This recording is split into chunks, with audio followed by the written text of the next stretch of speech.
מדעי המחשב זה המדע של העולם החדש.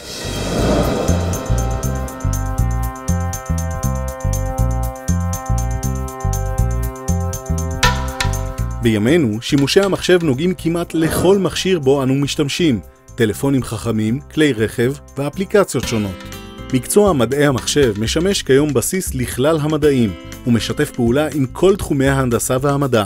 בנוסף, זהו תחום הנדסי, בו מבוצע פיתוח מוצרים מתקדמים. הפקולטה למדעי המחשב מקיימת תוכניות לימודים לתואר ראשון ב8 מסלולים שונים, וכן תוכניות לימוד מוסמכים לתוארי מגיסטר ודוקטורט. תוכניות הלימודים מכינות את הבוגרים הן למחקר אקדמי והן לפיתוח מערכות תוכנה גדולות. הבסיס הנרחב והמעמיק שמוענק לסטודנטים משמש את הבוגר במשך שנים רבות, בין אם בפעילותו העתידית באקדמיה ובין אם בעבודתו בתעשיית ההייטק. בוגרי הפקולטה יכולים למצוא עצמם מהנדסים בתעשיית ההייטק בישראל ובעולם, מנהלי פרויקטים, יזמים ומקימי סטארט-אפים.